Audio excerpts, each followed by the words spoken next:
오늘은 무너지는 오늘 주를 기대하다란 제목으로 여러분들과 말씀 나누어 보고자 합니다. 우리 요셉 얘기 나누고 있어요. 요셉이 감옥에 가게 됐죠. 그런데 놀랍게도 요셉이라는 인물이 감옥에 가 있음에도 불구하고 그의 인생을 하나님은 형통케 하세요. 그가 하는 일들 속에서 형통함을 주시는 거죠. 잘 되게 하셨다는 거예요. 그 공식은 공통이에요. 그가 아버지 곁에 있었을 때도 잘 되게 하셨고, 노예로 있었을 때도 잘 되게 하셨고, 그래서 보디발 장군의 집안을 관리한 자로 삼으셨고, 지금 감옥에 있지만 하나님은 여전히 그가 하는 모든 일들을 축복하시고, 그래서 그의 위에 있는 사람이 요셉이란 자에게 자꾸 전권을 맡기도록 이렇게 지금 하나님은 요셉한테 만들어주고 계신 거죠. 그래서 결국 요셉이 총리가 됐을 때도 왕이 똑같은 얘기를 해요. 너한테 정권을 맡기겠다. 이 내가 너보다 높은 건 이 자리뿐이다. 그러니까 지금 하나님은 어떠한 하나의 목적을 가지고 꾸준히 지금 요셉을 이끌어가고 계신 거예요. 근데 그건 우리 관점입니다.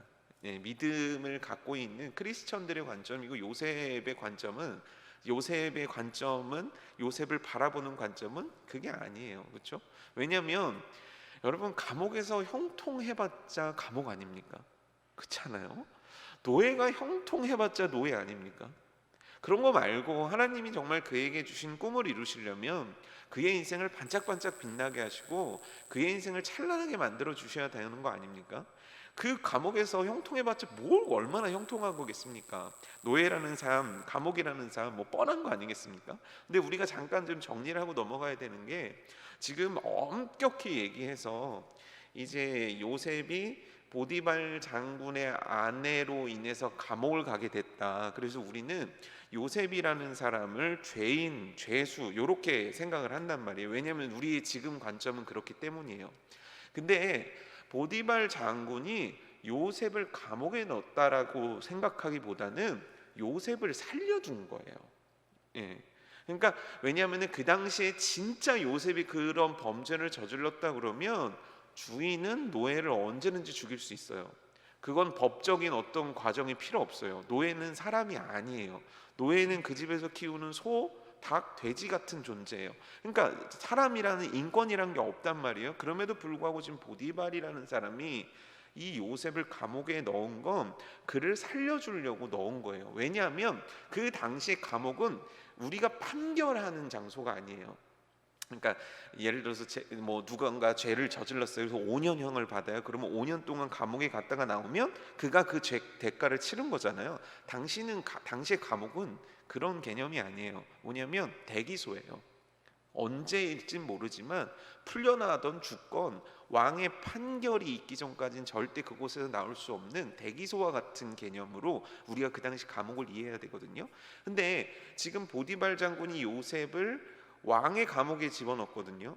그러니까 왕의 감옥에 집어넣었다는 건 왕에 관련된 어떤 사람들이 들어가야 되는데도 불구하고 보디발 장군이 지금 요셉을 들어갔고 왕의 감옥에 넣었다는 건 뭐냐면 노예 플러스 감옥이 됐다는 뜻이에요.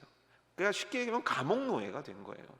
죄인이지만 그의 실제적인 직업을 쓰라고 얘기하면 노예였고, 이제는 감옥에서 노예를 하는 게 그게 지금 요셉의 아주 정확한 그의 삶의 내용이라는 거예요. 그럼 여러분, 우리가 아무리 요셉에 대해서 좋게 생각하고 좋게 판단할지라도 지금 이렇게 된 요셉이 부러워할 만한 인생을 살고 있는 겁니까? 여러분들은 만약에 이 장면을 딱 들어가지고 얘들아 요셉처럼 살아야 돼 라고 얘기할 수 있겠습니까? 절대 그럴 수 없어요. 우리가 봤을 때, 나중에 요셉의 스토리를 알았을 때 지금 요셉은 분명히 하나님이 어떤 계획을 향해서 끌고 가는 인물이면 틀림없지만, 요셉이 현실의 눈에서는, 객관적인 입장에서 요셉은요 완벽하게 실패한 인생이라는 거예요. 그렇게 살아온 세월이 10여 년이에요. 도대체 언제입니까? 도대체 하나님은 언제 요셉한테 꿈을 이루시겠다는 거냐? 만약 요셉이 그 꿈만 꾸지 않았어도 이렇게는 안 됐을 텐데, 언제, 과연 벌써 10년째 이러고 있는데 언제 하나님은 요셉에게 정말 찬란한 미래를 주실 수 있으시겠냐는 거죠. 요셉은 무엇 할 수 있을까요? 지금 이 상황에서 말입니다. 어찌됐건 근데 감옥에 들어갔어요. 그리고 시간들이 흐르게 됩니다. 요셉은 그 감옥에 총괄하는 일을 맡으면서 바쁜 일들을 막 처리하고 있었겠죠. 매우 바쁘고 분주했을 거예요. 근데 그런 감옥에 굉장히 큰 사건 하나가 일어나게 됩니다. 그건 뭐냐면 왕의 신하 2명이 감옥으로 오게 된 거예요. 뭔가 잘못한 거예요. 근데 뭐가 잘못했는지 성경에는 나와 있지 않지만 굉장히 고위관직자 2명이 왕의 미움을 받아가지고 지금 감옥에 오게 된 거예요. 그 자 2명을 표현하기를 성경에서는 술 맡은 관원장과 떡 맡은 관원장이다. 우리 이제 그렇게 알고 있는 이 두 사람이 온 거죠. 이 술 맡은 관원장은 술 따라준 사람이고 떡 맡은 관원장은 왕의 떡을 만들어준 사람이다. 우린 이렇게 알고 있는데 칭호가 그럴 뿐이지 그들이 하는 일들은 굉장히 고위관직자의 일들이었다고 해요. 단순히 진짜 왕 옆에서 떡 만들어주고 술 만들어주는 자들이 아니었다는 거죠. 어찌됐건 이들은 왕에게 미움을 받아고 감옥에 오게 됐어요. 그러니까 감옥은 발칵 뒤집히는 거예요. 왜냐하면 아까도 말씀드렸듯이 이 당시에 감옥은 판결의 장소가 아니라 대기하는 장소였단 말이죠. 죽을 수도 있고 살 수도 있는 대기하는 장소였기 때문에 지금 왕의 감옥을 총괄하는 사람이 누굽니까? 보디발 장군이잖아요. 이 보디발 장군 입장에서는 이 두 사람을 정말 각별하게 신경을 써줘야 되는 거예요. 왜냐하면 감옥에도 VIP가 있으니까요. 예. 이 사람들이 어떻게 될지 모르니까요. 이 사람들에게 잘 해주기 위해서 보디발 장군은 2가지 일을 합니다. 첫 번째는 뭐냐면 이들을 위한 구별된 처소를 예배해 줍니다. 그러니까 쉽게 얘기하면 그냥 감옥에 들어가야 되는데 감옥이 아니라 그래도 쓸만한 집을 따로 마련해 가지고 그곳에 그들을 거주하게 했다라는 거예요. 그러고 보니까 이 둘을 이곳에 거주하게 보니까 이 둘을 누군가 챙겨줘야 된단 말이죠. 왜냐하면 이들은 귀족이잖아요. 귀족이 왔으니까 귀족은 항상 누군가가 자기를 섬겨주는 것이 익숙했던 사람인데 감옥일지라도 그 일들을 해줘야 된다는 얘기예요. 쉽게 얘기하면 밥도 갖다 줘야 되고 청소도 해줘야 되고 씻는 물도 갖다 줄 사람이 필요하다는 거예요. 그럼 여러분 보디발 장군 입장에서 누구를 생각했겠습니까? 이 일을 간수장 입장이라면 누구에게 시키겠습니까? 그냥 모르는 사람 시키겠습니까? 아니죠, 아니죠. 우리들 머릿속에 떠오르는 한 사람이 있죠. 그 사람의 이름은 뭡니까? 요셉이에요. 왜죠? 왜죠? 왜 요셉이 생각나는 거죠? 그냥 오늘 이 말씀의 주인공이니까 요셉이 생각나는 겁니까? 왜 보디발 장군 머릿속에는, 간수장 머릿속에는 요셉이라는 사람이 강력하게 박히고 이들을 요셉에게 맡길 수밖에 없었을까요? 간단합니다. 요셉이 잘했으니까요. 요셉은 어딜 가도 요셉이었어요. 요셉은 감옥에 있던 노예가 있던 그의 아버지 부유한 그 아들로 자랐던 그는 언제나 요셉이었어요. 요셉이 뭐 하는 사람입니까? 삶 속에서 하나님 앞에서 최선을 다해 살아드리는 사람이에요. 변하지 않는 게 있어요. 요셉이 하나님을 향한 믿음, 신앙 맞아요.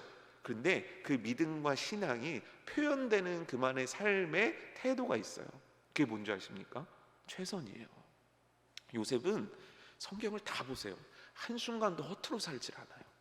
그는 최선을 다해요. 왜요? 하나님이 계시니까요. 크리스천들은요 요셉과 같이 살아야 되는 거예요. 우리가 요셉처럼 살지는 못합니다. 어떻게 요셉 같은 대단한 신앙인과 나를 비교할 수 있겠습니까? 하지만 요셉의 삶의 태도는 우리들의 삶의 태도여야 해요. 왜냐하면 하나님께서 이와 같이 말씀하셨거든요.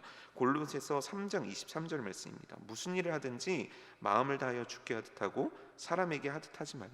뭐라고요? 무슨 일을 하든지. 그 무슨 일이란 건 뭡니까? 공부. 그 무슨 일이란 건 뭡니까? 살림. 그 무슨 일은 뭡니까? 내 직장 생활. 그 어떤 일을 하든지 간에 마음을 다하는데 누구에게 하듯 해야 되냐면 주께 하듯 하라는 거예요. 이 얘기는 뭐냐면 너가 하나님 앞에 선자라는 거예요. 하나님 앞에 선자는 하나님께 하듯 이 세상을 살아드려야 되는 것이 하나님이 원하시는 삶의 태도라는 거예요. 우리가 얼마나 대단한 일을 하는가, 얼마나 부족한 일을 하는가, 얼마나 돈을 많이 버는 일을 하는가, 얼마나 가난한 일을 하는가, 그건 사람들의 기준에 따라서 나뉘는 거지 하나님이 보시는 건 과연 너 내가 이야기한 대로 정말 죽게 하듯 하고 있니? 이걸 하나님은 물어보고 계시다라는 거죠. 근데 여러분 이거는 아이도 어른도 누구나 할 수 있는 거예요. 지금 하나님이 원하시는 건 누구나 할 수 있는 삶의 태도를 원하고 계신 것이고, 그 태도를 가지고 살아냈던 사람이 요셉인 거예요. 그래서 사람들에게도 생각나는 자가 요셉이 되었다는 거예요. 근데 그 요셉이 그냥 그 자리에 가고 그냥 그렇게 사람들한테 인정받고 그렇게 사람들의 뇌리 속에 인식된 사람이 아니었어요. 그는 진짜 그렇게 살았고, 그는 진짜 그렇게 하나님 앞에서 정말 그렇게 살아드려요. 죽게 하듯이. 그 모습이 어디 나오냐면 4절에 아주 짧은 문장이 나오거든요. 40장 4절에 뭐라고 나와 있냐면 요셉이 그들을 섬겼더라 라고 얘기를 해요. 근데 여기서 섬겼다라는 단어가 언제 쓰이냐면 여호수아가 모세를 섬겼다, 엘리사가 엘리야를 섬겼다, 천사들이 하나님을 섬겼다 같은 말이에요. 그러니까 요셉이 정말 이 두 사람을 죽게 하듯이 섬기고 있었다는 거예요. 요셉은 정말 진짜 그러고 있었다는 거예요. 그는 그렇게 그들을 섬기고 있었어요. 그리고 그들을 그렇게 섬김을 통해서 하나님이 주시는 기회를 요셉은 잡을 수가 있었던 거예요. 하나님이 주시는 기회를 이제 잡게 되는데, 만약 그가 게을렀다면, 만약 그가 사람들에게 기억될 만한 사람이 아니었다면, 만약 그가 에이 나 인생 다 내버리려 벌써 10년째인데 내가 이렇게 살아야 돼 라고 인생을 내팽개쳤더라면 오늘의 기회를, 오늘의 스토리를 요셉은 잡지 못했다라는 거예요. 근데 요셉은 오늘을 잡아낸 거예요. 오늘의 기회를 잡아낸 거예요. 그 비결이 뭡니까? 죽게 하듯한 그의 삶의 태도, 최선을 다한 그의 삶의 태도가 결정적인 그의 인생을 바꾸는 스토리를 만들었다는 거예요. 여러분, 이제 저녁이잖아요. 지금 7시 47분인데 오늘 어떻게 사셨습니까? 최선을 다하셨습니까? 정말 하나님 앞에서 죽게 하듯 섬기는 일들을 정말 잘 하셨습니까? 내게 주신 시간 어떻게 보내셨습니까? 내게 주신 공간 속에서 과연 어떻게 하나님 앞에 살아들이셨습니까? 우리는 몰라요. 사람들도 모를 거예요. 하지만 하나님은 아세요. 과연 하나님은 나의 오늘을 어떻게 보고 계실까요? 살면서 사실 저는 그 찬양이 그렇게 위안이 되더라고요. 내일 일은 난 몰라요, 하루하루 살아요. 그 찬양 아십니까? 진짜 살면 살수록 내일을 모르겠더라고요. 진짜 그렇더라고요. 그런데 우리들에게 주신 큰 은혜가 있는데, 그건 오늘을 살아갈 수 있도록 하나님이 은혜를 베풀어 주셨다는 거예요. 아니, 더 정확하게 얘기하면 오늘만 살아갈 수 있도록 하나님이 은혜를 베풀어 주셨다는 거예요. 그러니까 오늘은 정말 많이 들으셨던 이야기일 수 있지만 내 마지막 날이거든요. 오늘은 이 끝이에요. 내일 주시면 사는 거고 안 주시면 가는 거예요. 그렇다면 오늘을 우리가 어떻게 살아들어야겠습니까? 그 암담한 현실, 그 누구도 부러워할 만한 현실이 아닌 가운데 있는 요셉은 하나님 앞에서 그렇게 살아드렸습니다. 오늘 우리들의 삶이 하나님 앞에서 그렇게 살아드리기를, 죽게 하듯이 최선을 다한 인생 되기를 주님의 이름으로 축복합니다. 그렇게 최선을 다한 요셉의 눈에 굉장한 기회의 빛이 보이게 됩니다. 성경은 그 빛을 이렇게 얘기해요. 근심의 빛이었다라고 얘기하거든요. 설명을 좀 해드릴게요. 이 요셉이 아침마다 가는 거예요. 잘 문안 인사드리고 아침밥도 갖다 주고 뭐 씻을 물도 갖다 주는 아침에 어떤 일들을 하는데, 그날따라 이 두 관원장의 얼굴이 너무 어두운데 성경은 그들의 어두움에 대해서 뭐라고 표현하면 그들의 얼굴에 근심의 빛이 있었다라고 얘기하는 거예요. 근데 여러분 한번 생각을 해보십시오. 이 두 사람의 얼굴이 평상시 행복했겠습니까? 어땠을 것 같아요? 감옥에 있고 거기다 왕의 생일이 이제 3일 후예요. 생일하면 뭔가 이벤트가 있을 거라는 걸 이 두 사람은 너무 잘 알아요. 왜냐하면 정치적인 감각이 있어서 지금까지 온 사람들이니까요. 그러니까 그 날을 기다리는 그들의 마음, 또 이런저런 정보들이 그들에게 들려줬을 거 아니에요. 그러니까 그들의 얼굴이 날마다 아침마다 방긋방긋 피지는 않았을 거예요. 그렇죠? 감옥에 온 사람 얼굴이 방긋방긋 피기는 어려운 거 아니겠습니까? 그러니까 그들의 얼굴에는 기본적으로 근심이 깔려 있을 거예요. 그런데 오늘따라 그들의 얼굴에 근심의 빛이 있었다라는 걸 요셉이 캐치해낸 거예요. 어떻게 캐치해낸 겁니까? 죽게 하듯 섬기고 있었으니까 그들의 작은 표정, 그들의 작은 제스처들을 요셉은 바로바로 캐치할 수 있는 거예요. 근데 평상시에도 우울해 보였는데 오늘따라 너무 우울해 보이는 거예요. 전혀 다른 느낌인 거예요. 그래서 요셉은 그곳에서 그들을 보며 딱 이걸 캐치해낸 거예요. 그들이 뭔가 있다. 그들에게 무슨 일이 있다. 그들의 얼굴에 근심의 빛을 요셉이 딱 읽어낸 거죠. 그럼 이제 어떻게 해야 됩니까? 여러분 군대 가신 남자분들은 아시겠지만 지금 저기 고참의 표정이 안 좋아요. 그럼 그날 어떻게 해야 됩니까? 숨어 있어야 되는 거죠. 그렇죠? 집에 들어가는데 아내의 얼굴이 어둡습니다. 그럼 어떻게 해야 됩니까? 알아서 기어야 되는 거 아닙니까? 그렇죠? 조용히 쥐 죽은 듯이 그래야 가정에 평화가 있는 거 아닙니까? 노예 생활 10년이면 요셉도 알잖아요. 오늘은 건드려도 되는 날, 오늘은 건드리면 안 되는 날, 오늘은 어떻게 해야 조용히 넘어가는 날. 요셉 알고 있지 않겠습니까? 그러면 어떻게 해야 돼요? 근심의 빛이 있어요. 그러면 조용히 문 닫고 나와야 돼요. 그렇죠? 이게 요셉이 살아가는 방법 아니겠습니까? 근데 요셉은 전혀 다른 이야기를 하는 거예요. 물어봐요. 어쩌여 오늘 당신들의 얼굴에 근심의 빛이 있습니까? 이렇게 물어보더니 요셉이 이렇게 얘기하는 거예요. 8절인데 그들에게 이르되 해석은 하나님께 있지 아니하나이까 청하건대 내게 이르소서. 이게 무슨 얘기냐면 술 맡은 관원장하고 떡 맡은 관원장이 꿈을 꾼 거예요. 같은 날 같은 밤에 꿈을 꾼 거예요. 근데 그 꿈이 이상한 거예요. 이게 뭔가 의미가 있어 보이는 거예요. 왜냐하면 당시 애굽 사람들의 갖고 있는 생각, 근데 이건 애굽 사람들만 갖고 있는 생각이 아니라 고대 근동 사람들이 갖고 있는 생각들이기도 했고 우리나라 사람들도 갖고 있는 생각이에요. 뭐냐면 꿈은 뭔가를 의미하고 있다는 거예요. 이해가 되십니까? 왜 꿈자리가 뒤숭숭해 라는 말 들어보셨죠? 예전에 할머니가 전화가 오는 거예요. 할머니 왜 전화하셨어요? 어제 꿈자리가 뒤숭숭해서. 이게 무슨 일입니까? 내가 꾸는 꿈이 미래의 어떤 일과 연관돼 있어. 그래서 꿈에 굉장히 민감하다고요. 우리나라도요. 그 당시 애굽은 어느 정도였냐면 이 꿈에 굉장히 민감해가지고 이 꿈만을 전문적으로 해석하는 사람들이 있었어요. 근데 이게 그냥 가벼운 게 아니라 굉장히 많은 공부를 시키고 굉장히 많은 학식을 쌓은 다음에 이 꿈을 해석하는 거예요. 다니엘도 그런 사람 중에 하나 아니었습니까? 그러니까 당시에 높은 직위에 가고 출세를 하고 성공을 하는 데 있어서 꼭 해야 되는 게 있다면 꿈을 해석해낼 수 있는 능력이 필요했던 시대란 말이에요. 근데 이 두 사람이 꿈을 꿨단 말이에요. 근데 그 꿈이 너무 이상한데 이게 과연 좋은 의미인지 나쁜 의미인지도 모르겠고 이 꿈이 뜻하는 바가 뭔지 너무너무 궁금했다는 거예요. 근데 요셉이란 자가 오더니 자신들이 근심의 빛을 읽더니 이렇게 얘기하는 거예요. 이 꿈을 나한테 얘기하십시오. 왜냐하면 이 꿈의 해석은 하나님께 있기 때문입니다라고 얘기하는 거예요. 근데 여러분, 요셉은 직업이 뭐죠? 노예잖아요. 그렇죠? 노예는 공부를 많이 한 사람이에요? 아니잖아요. 근데 이 두 관원장은 굉장히 박학다식하는 사람이거든요. 고위 간직자니까. 그러니까 그들이 봤을 때 이 요셉의 제안이 어떻게 들렸겠어요? 그래? 야, 그럼 너 한번 풀어볼래? 이렇게 다가오겠습니까?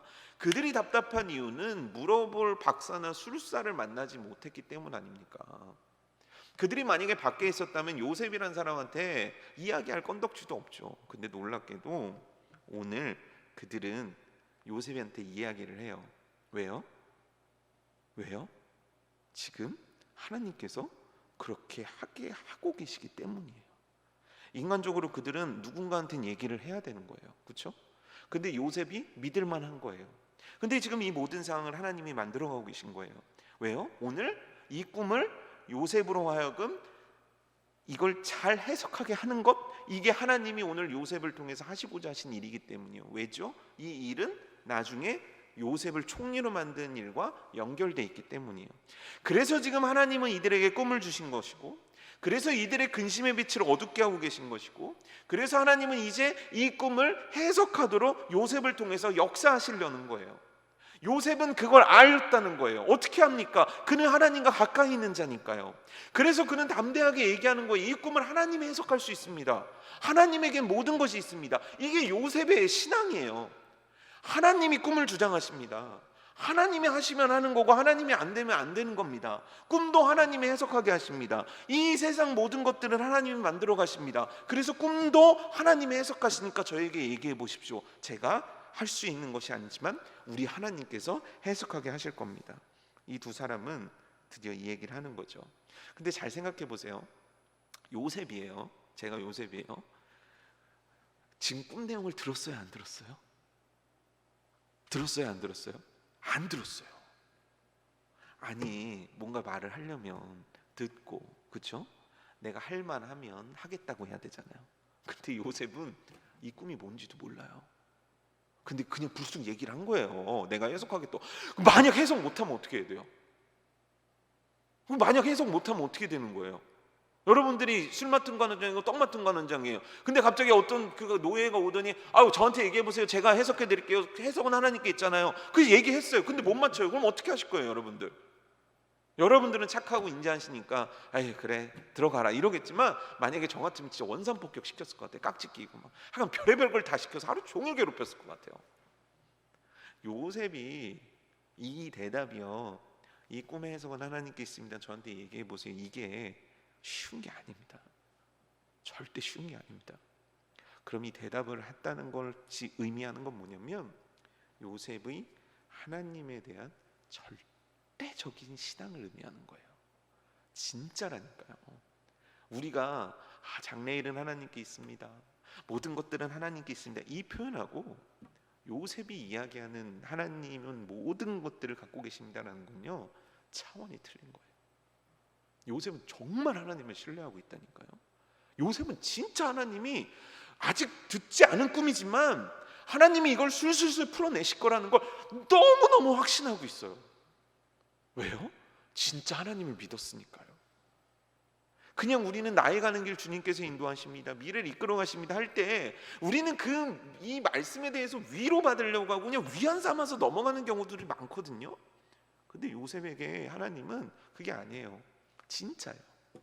오늘 진짜 계신 분이고 오늘 진짜 역사하시는 분이고 오늘 정말 이 상황을 만드신 분이에요. 요셉의 믿음은 정말 그랬다는 거예요. 담대하게 얘기하는 거예요. 자, 이제 우리는 결과를 알잖아요, 그렇죠? 하지만 결과를 모르는 사람 입장에서는 아우 진짜 요셉 어떻게 하려고 그냥 아우 저 주책 어떻게 하면 좋아. 이제 술 맡은 관원장이 먼저 입을 열어서 자기 꿈을 얘기하는 거예요. 두근두근 하는 거죠. 이야기를 합니다. 내가 꿈을 꿨어요. 근데 그 꿈은 이런 내용입니다. 내 앞에 포도나무가 있는데 포도나무에 세 가지가 있고 그것에 싹이 나자마자 꽃이 피고 포도송이가 달려서 익었어요. 그래서 저 포도송이를 팍 따가지고 열심히 즙을 만들어서 포도주를 만들어서 왕의 술잔에 붓고 왕에게 갖다 드렸습니다.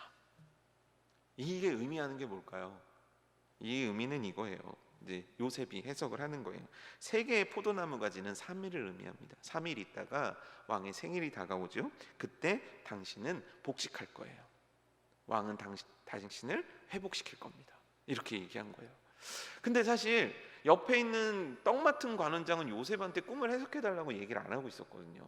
근데 진짜 그럴싸한 거예요. 자기가 그 많은 박사들과 술사들을 만나고 탁월한 사람들을 많이 만나면 지내왔는데도 불구하고 요셉의 꿈의 해석은 너무 기가 막힌 거예요. 그래서 자기의 꿈도 얘기합니다. 떡 맡은 관원장이 얘기를 하는 거예요.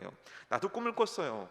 빵을 담은 광줄이 3개가 내 머리 위에 있었는데 그거를 새들이 먹고 있었습니다. 이렇게 얘기하는 거예요. 광줄이 3개, 근데 왕에게 갖다 주지 못하고 새들이 먹고 있었습니다. 이걸 요셉은 이와 같이 해석합니다. 새 광주리는 역시 3일을 뜻하고요. 3일 후에 당신은 죽게 될 겁니다. 자, 이 부분을 딱 들으시면서 어떤 생각이 드세요? 요셉 참 용하네. 뭐 이런 생각 드실 수도 있겠죠. 근데 여러분, 요셉이라면 여러분들이 지금 떡 맡은 관원장에게 그렇게 얘기할 수 있겠습니까? 네. 아니 술 맡은 관원장에게는 기분 좋게 얘기할 수 있을 것 같아요. 떡 맡은 관원장에게 있는 그대로 얘기할 수 있겠습니까? 쉽지 않겠죠, 그렇죠? 그런데 요셉은 얘기한다는 거예요. 왜요? 하나님께서 이 말씀을 주셨고 하나님께서 이걸 진짜 이루실 걸 요셉은 믿고 있었기 때문이에요.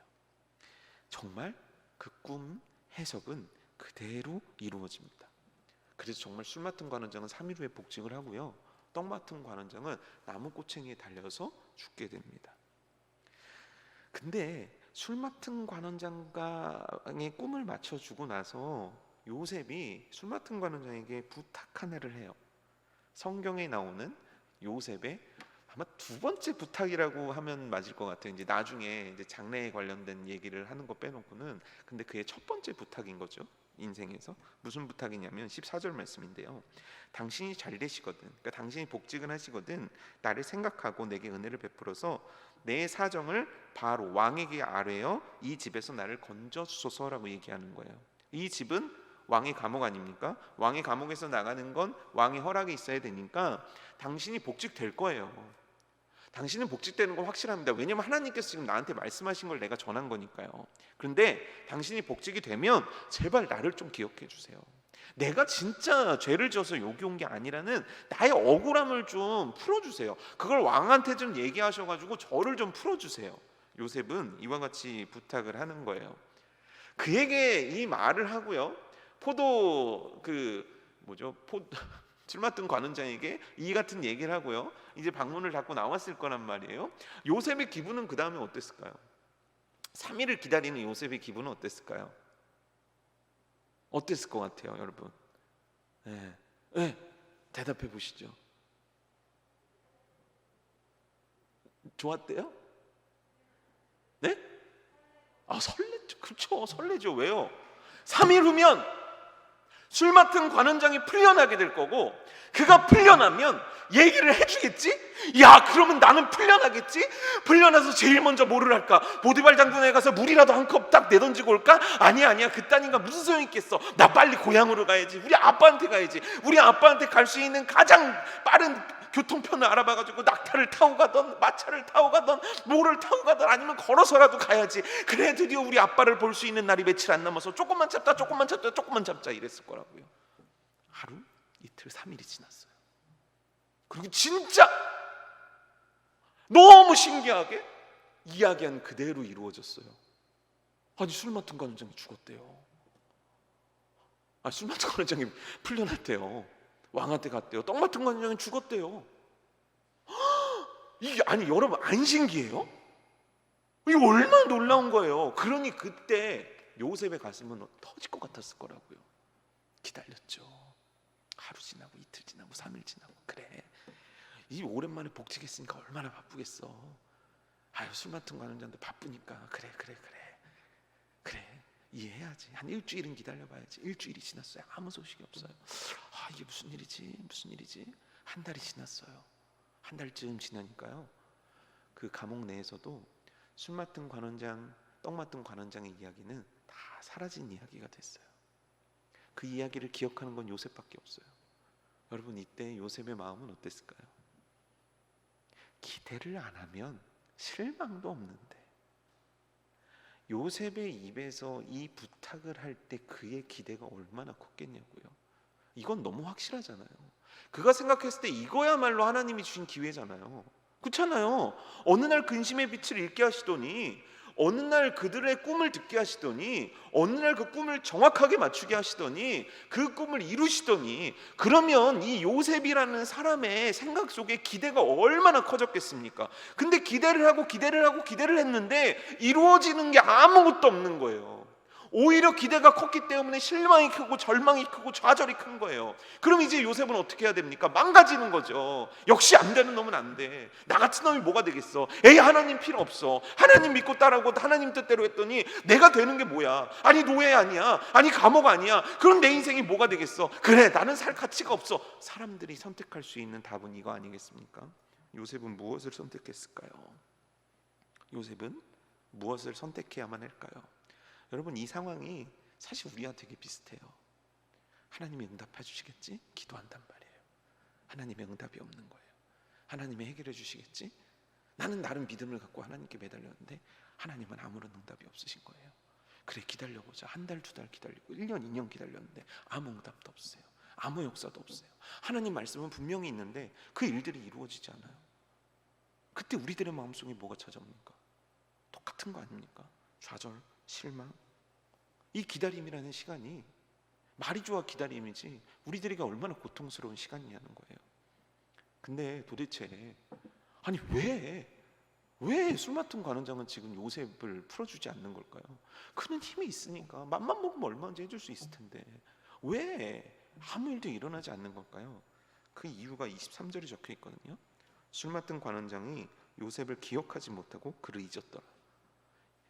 잘 생각해 보세요. 술 맡은 관원장이 요셉을 기억하지 못하고 잊을 확률이 얼마나 되겠습니까? 그렇잖아요. 아니 내가 그렇게 어려울 때 정말 내 숨통을 틔운 사람이에요. 진짜 나를 물속에서 건져낸 사람하고 똑같아요. 그 답답한 마음을 해결해 줬던 사람이에요. 아니 그런 거 다 뭐 은혜 갚는 거 이런 거 다 제껴두고라도 만약 우리 집에 요셉과 같은 하인이 있다면 얼마나 좋겠습니까? 그렇지 않아요? 만약에 이렇게 꿈을 잘 해석하고 지혜롭고 영특한 사람이 내 부하로 있다면 그게 얼마나 이득이겠습니까? 이 사람이 만약에 술 맡은 관원장 밑에 있다면 이 술 맡은 관원장의 인생에 얼마나 유익이 될 거냐고요. 그러니까 정치적인 이유든 개인적인 목적이든 어떤 이유든 간에 이 사람이 요셉을 잊는다는 건 말이 안 되는 거예요. 기억하지 않는다는 건 말이 안 되는 거예요. 당장 요셉을 끌어내서 자기 편으로 만들든지 자기의 유익한 도구로 쓰기에 충분한 사람이 요셉인 거예요. 근데 그는 잊었대요. 그런데 정확히 표현하면 하나님은 그로 하여금 잊게 하신 거예요. 그로 하여금 기억하지 못하게 만들고 계신 거예요. 그로 하여금 잊어버리게 만드셨다는 거예요. 그 이유가 뭘까요? 41장 1절인데요. 이제 2년이 흐른 거예요. 만 2년 후에 바로가 꿈을 꾼즉 자기가 나일 강가에 서 있는데 바로에게 꿈을 꾸게 하시고 풍년의 역사, 7년의 풍년과 7년의 흉년의 역사를 일으키시기까지 2년이 남았기 때문이에요. 하나님의 스토리, 하나님의 시간에 2년이 남았다는 거예요. 그런데 만약에요, 이 술 맡은 관원장이 요셉을 기억하고 그를 꺼내주고 만약에 그래서 그가 해방이 됐고 그가 아버지께로 돌아갔다면 어떻게 됐을까요? 7년의 흉년, 7년의 풍년 그 역사가 어떻게 됐을까요? 과연 이스라엘 백성들은 생존해 남을 수 있었을까요? 흉년 가운데? 과연 이스라엘 백성은 민족으로 성장하는 기회를 얻을 수 있었을까요? 고센 땅이라는 곳에서 400만이 넘는 자들로 성장할 수 있는 그 기회를 얻을 수 있었을까요? 없어요. 아마 그들은 흉년 가운데 사라졌을 거예요. 그래서 지금 하나님은 2년이라는 시간을 그에게 주고 계신 거예요. 아니 잊어버리게 하신 거예요. 왜요? 하나님의 때가 있기 때문이에요. 하나님의 때까지는 아직도 2년이라는 시간이 남았기 때문이에요. 그런데 문제는 뭐냐면 요셉은 모르잖아요.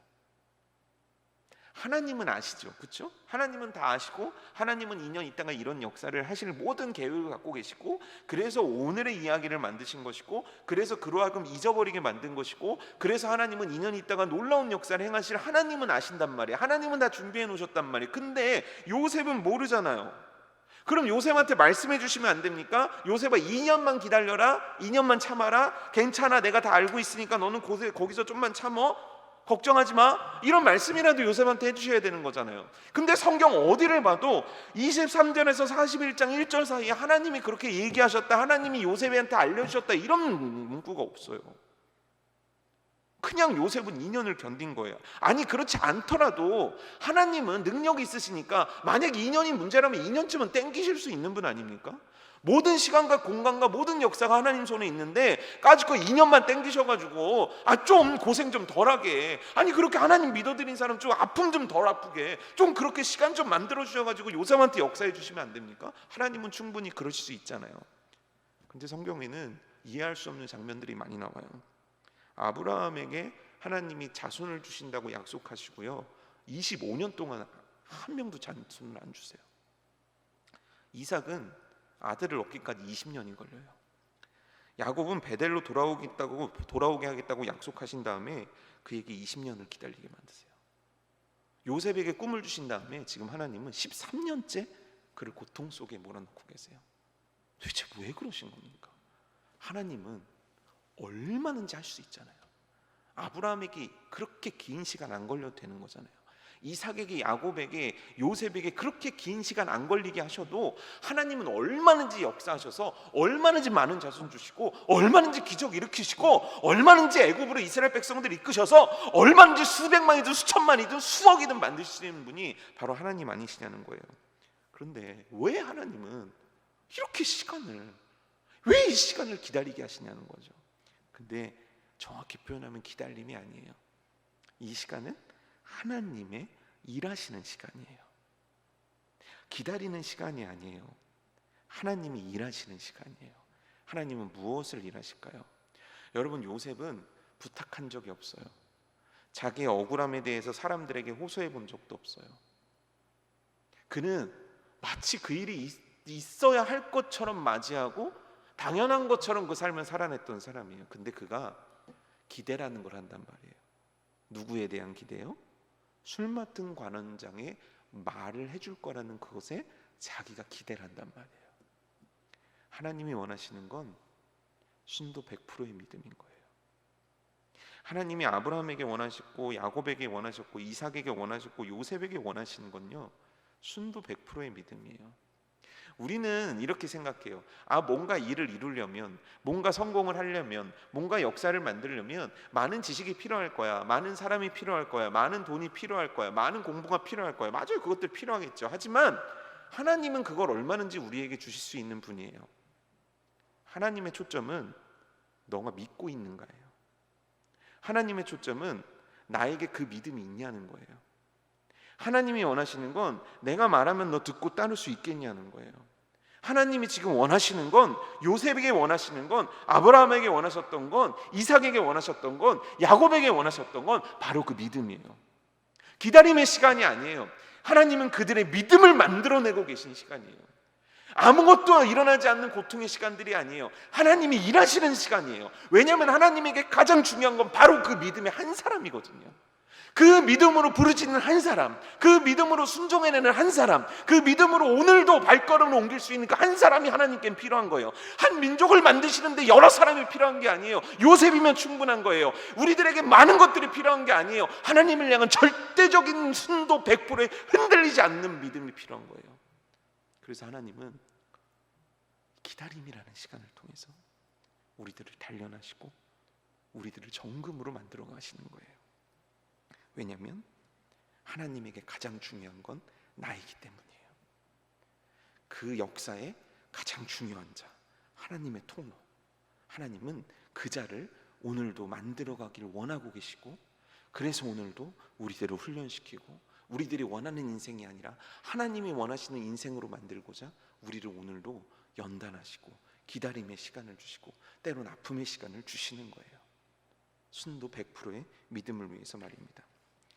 요셉 입장에선 이 기다림의 2년이 어땠을까요? 정말 힘들었을 것 같아요. 진짜 많이 울었을 것 같아요. 정말 많이 아팠을 것 같아요. 아마 놓고 싶은 순간들도 참 많았을 거예요. 하지만 요셉은 놓지 않아요. 하나님의 꿈을 놓지 않아요.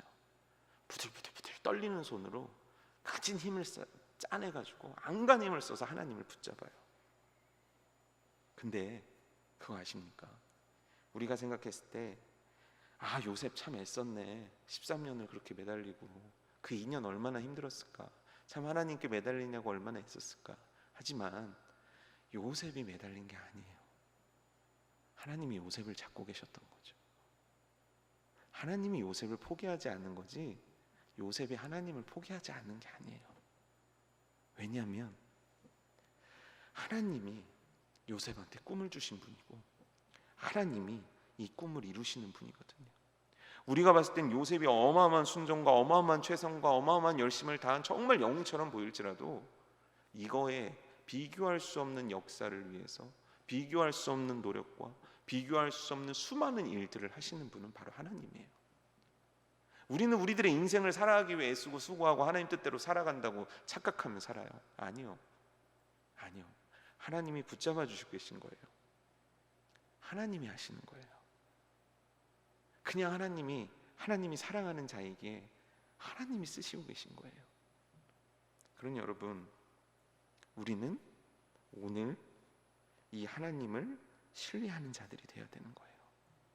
하나님이 날 붙잡고 계심을 신뢰하고 하나님이 그 어떤 존재보다도 나를 위해 일하고 계시는 분이란 거를 오늘 우리들의 기다림의 시간, 보이지 않는 시간, 느껴지지 않는 시간 가운데서도 그 하나님을 믿는 자들이 되어야 된다는 거예요. 왜냐하면 믿음은 바라는 것들의 실상이고 보이지 않는 것들의 증거이기 때문입니다. 이 믿음이 우리 가운데 있어지기를 주님의 이름으로 축복합니다. 여러분, 하나님은 일하십니다. 하나님은 이루십니다. 반드시 하십니다. 그러니 하나님의 손 놓지 않으시기를, 하나님의 손 붙잡고 오늘도 여러분들의 간구와 순종을 멈추시지 않기를 주님의 이름으로 축복합니다.